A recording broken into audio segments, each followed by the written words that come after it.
Hi everyone, a lot of us are stressed about the kind of work pressure we go through and the kind of work-life balance that we have. So in this video, I'm going to share few steps or few actions which will help you take control of your time. And if you are able to implement some of these things in a very tactful way, it will help you reduce a lot of anxiety and stress. Point number one is, if you are supposed to start your work at 9 o'clock in the morning, then please make sure that you appear a little early and are ready to start at 9 o'clock. Which means that the first step is self-discipline. If you are not disciplined to start your work on time, then rest of the things which I'm going to tell you are not going to work for you. Which also means that if you have a flexible schedule or a schedule which is very odd, let's say if you work in evening timings or in shifts, or if your job requires you to be there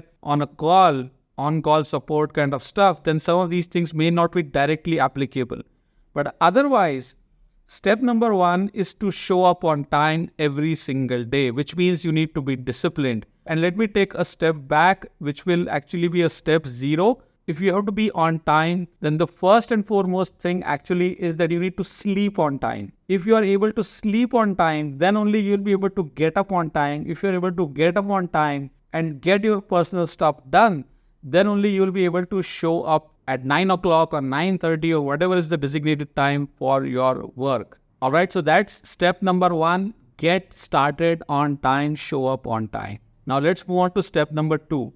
A lot of time I have observed that if somebody approaches us or somebody kind of sends us a meeting invite which is actually at our lunch time, then we tend to accommodate that. We tend to say yes and try to skip our lunch or try to delay our lunch because that meeting invite was sent for that particular time slot. I have been guilty of doing that as well, and I've learned this the hard way, that we need to just plain and simple reject the meeting invite and tell them that if this is not that urgent, can we meet after lunch? Or this is the time when I'm going to have lunch.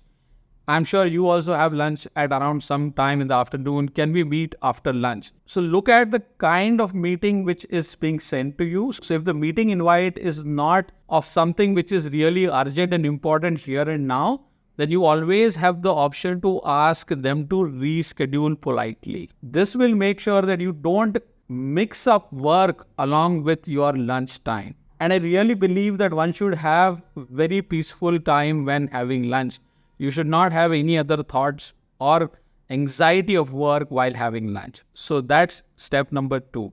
Step number 3, if your logging off time is around 6 o'clock and somebody sends you a meeting invite at 5:45 p.m. and they ask you to meet urgently, then first figure out why that is so urgent, because it's time for you to log off. If it is not urgent, ask them to move that meeting to another time, because you should be very careful about your log off time. Tell them this is the time I log off and I'll be not able to meet. Plain and simple.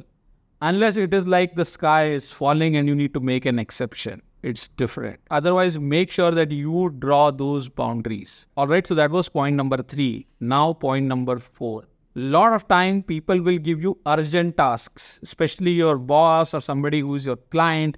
They'll just come and give you urgent tasks. Can you get this done now? Can you get this done in next 10 minutes? Can you get this done in the next 1 hour kind of stuff? If that is kind of conflicting with your lunch, or if that is conflicting with your after work hours, which is the time when you go home, then you need to seriously speak to this person who has sent you this request. If it is really a matter of life and death, then yes, go ahead and attend it. But at the same time, do not forget to mention it to them that I am doing this as an exception. Is this going to occur very frequently? If yes, then we need to figure out a system or a mechanism or a process so that it just does not happen randomly at these timings. Because if you take one request as an exception, then it sets expectation of the other person. They have now got a license to send you another urgent request. And believe me, it starts with one, but it doesn't stop at any time. You will keep getting urgent requests. You will keep getting this one-time request of getting things done here and now. And it is not your fault. Actually, the fault is with the other person to send it to you at the last moment. But we understand sometimes the kind of scenarios or the urgency is like that we can't avoid, which is okay. But at the same time, you need to set their expectations as well. All right. So that was point number 4. Now let's move to point number 5. And this is my favorite. If you get into a meeting and that meeting is supposed to end at 12 p.m., but you realize around 12 p.m. that this is not going to end anytime sooner, a lot of time people make an excuse and say that, okay, I have another meeting to attend, I will have to log off. Instead, I would say you should say that it is already 12 p.m. We are already past the time that we set for this discussion. This seems to be getting extended. I have more important tasks on my plate. I really need to go. Can you please schedule another time on our calendar?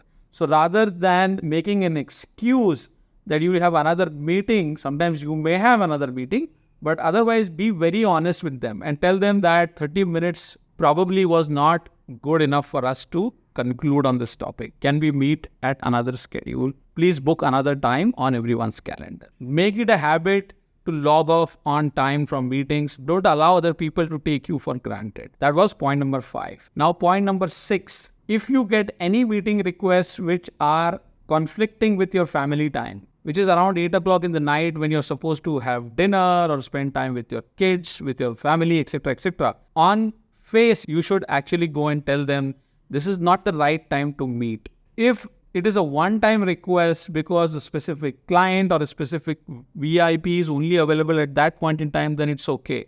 You can make exceptions. But otherwise, point blank, tell them it is my family time. I can't attend meetings at 8 o'clock in the night. Can you please reschedule at a later point in time? That way people know that you are not available at that time. So in short, in all these points, what we have discussed is, first of all, you need to be punctual. You need to be disciplined. And after that, you need to first respect your family time, your lunch time, your after work hours.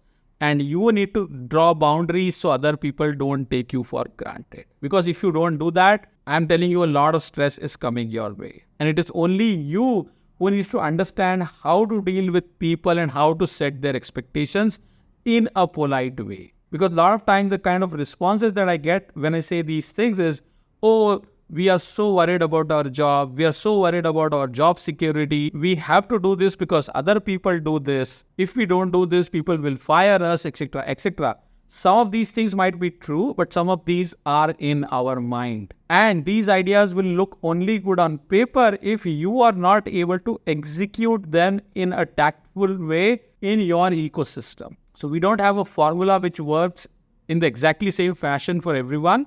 But believe me, it is not something that you need to change overnight. But if you make it a practice, if you slowly start to push people, they will understand. And people are accommodating. People are not ruthless. Let's understand that everybody is under pressure. The other person is also not sending you requests for lunchtime meetings because he is also pressed for time.